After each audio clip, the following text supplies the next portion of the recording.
Hi, it's Grace again, and we're back for part 5. Here we're going to show you how to do buttonhole triangles. The first buttonhole triangle that I did was less than ideal, as I misdiagnosed how much thread it was going to take, and while that is something that happens, a lot to be honest, I didn't want that one to be the first one you ever saw being worked. So the first thing you're going to do is buttonhole across the base. Detached buttonhole stitch is used to make all kinds of shapes. One of the first ones that shows up is just a simple triangle. Let me get to the end here.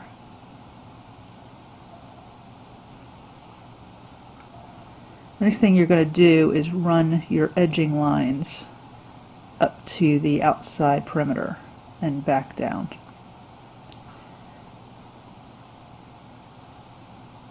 These help in keeping your edges straight and lend stability to the final shape. And also I'm going to, while I'm over here, do this picot.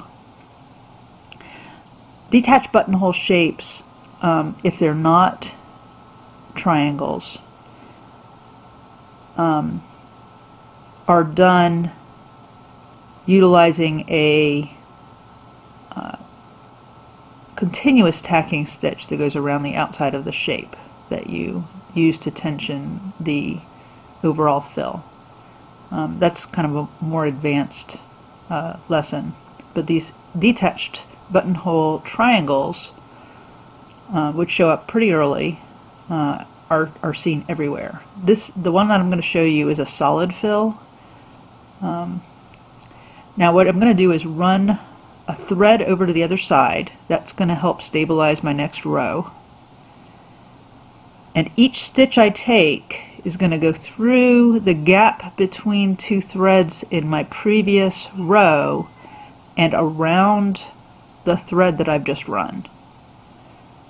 So I'm going to do another row around that thread and the knot of the previous row. Like I said, this is a solid fill. You can also do a more open fill where you leave gaps and then you take 2 stitches in each gap or 3 stitches in each gap, and then you leave a gap that's 3 stitches, and then you stagger those kind of like bricks so that it actually has almost a lacy look to it. But this is probably the easiest one, and it's the one that shows up first. Each row is going to have a couple less stitches in it.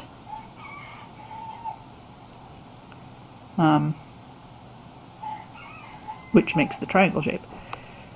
Make sure when you get to the ends of the rows that you're actually going around the stabilizing edge line to incorporate it into your shape. Sometimes you'll have a radial bar coming through your shape. You just try to incorporate it the best you can. So if there was a line going straight down the middle of this, you just go around it as you form your fill with one of your stitches in the center.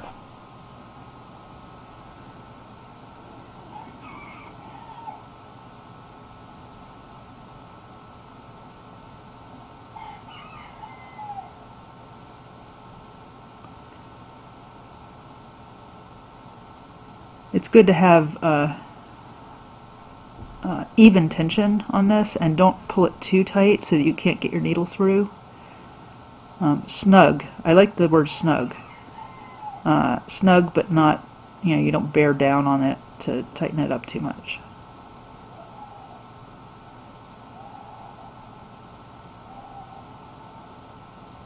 The last couple rows are only going to be a couple stitches. I usually do like one on the outside, one in the middle, and then one on the other side. And then the very last row is more like a stitch that goes around the bundle of edging threads to kind of make a really nice, neat point.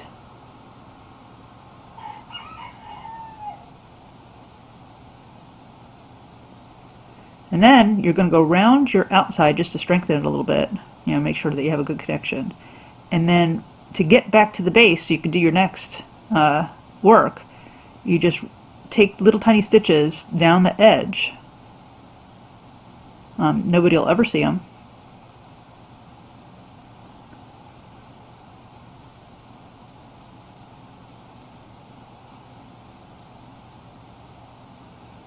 And you go through your original buttonhole stitch, and I think I'm going to be making another picot on this side.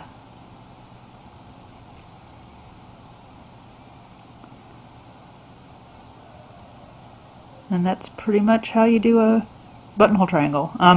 Detached buttonhole is used for any solid shape. And you kind of have to get creative. You can look at extant pieces on museum websites to see how they're doing their rows and how they're making the shapes work.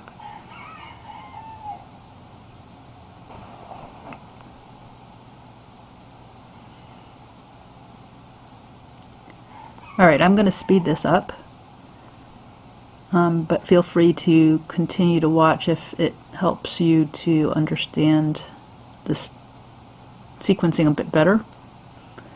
Our next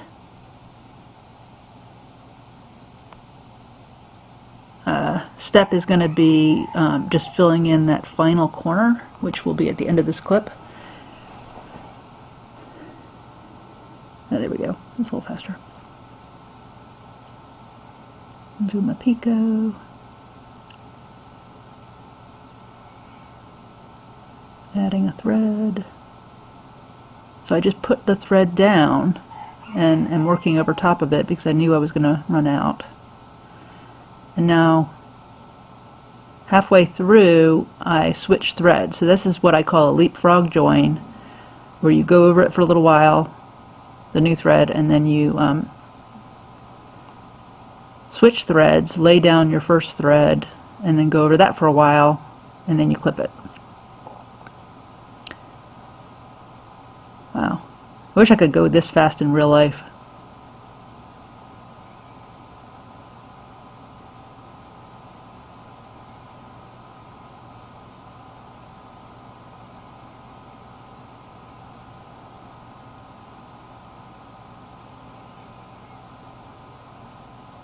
Sorry about the roosters. They're being a little mouthy today.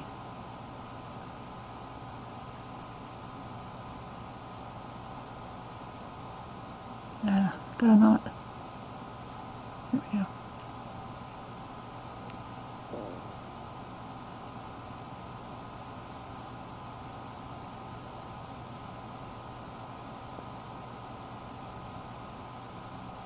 Doing my picot.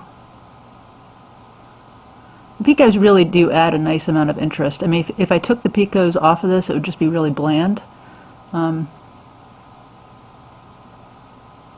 Adding another thread. It's a good place to add it at the base there.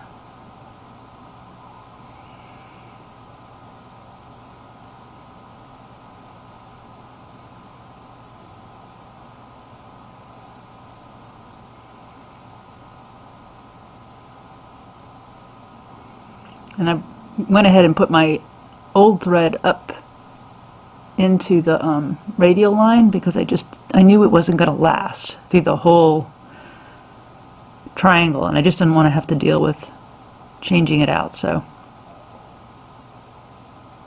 sometimes you have to end your threads early just so that you don't have to make a change in an awkward spot.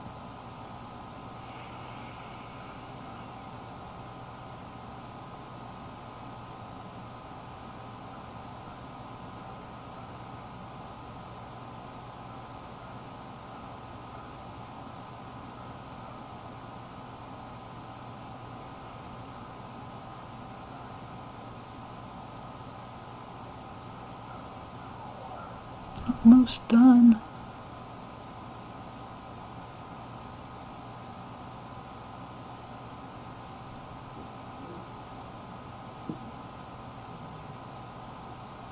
Alright, so Once I do this picot, I'm going to start wrapping back towards the corner.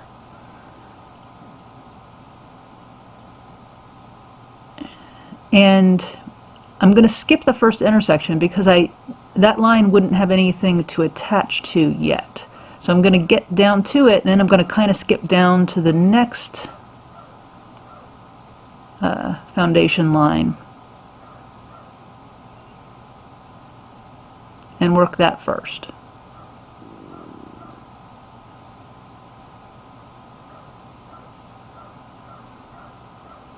Same as we did before.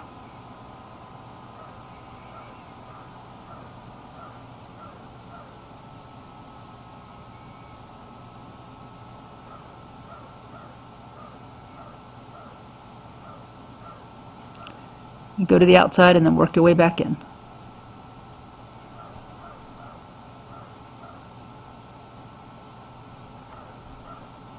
And then go up to the next one. Oops, I forgot to do my open buttonhole stitches, so I'm going back and I'm doing that now. You can do it. It's not as convenient, but I'm just taking a stitch through around that first line after each one. And now this is the normal way.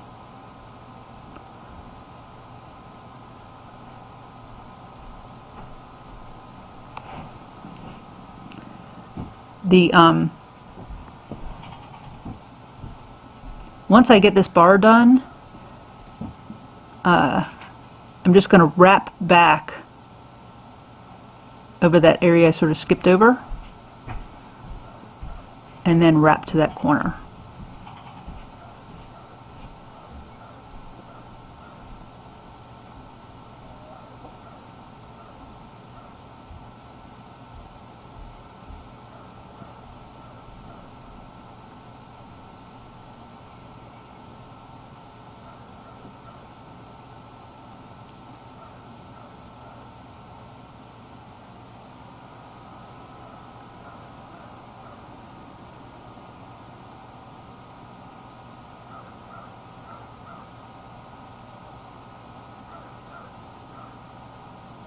Unfortunately, I'm running out of thread, and I don't want to get down to the end and not have enough, so I'm adding a piece right there.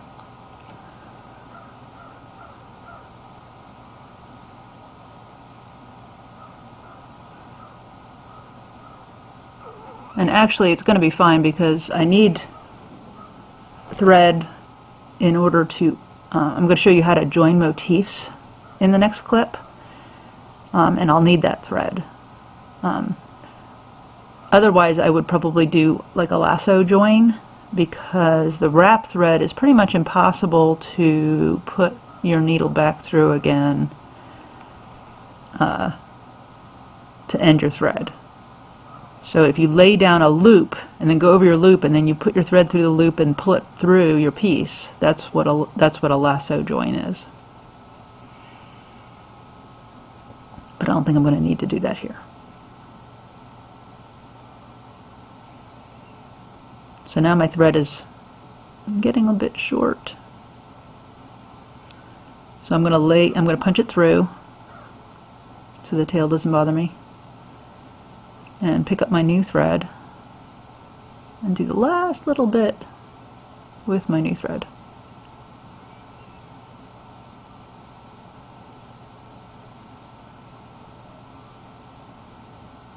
There we go.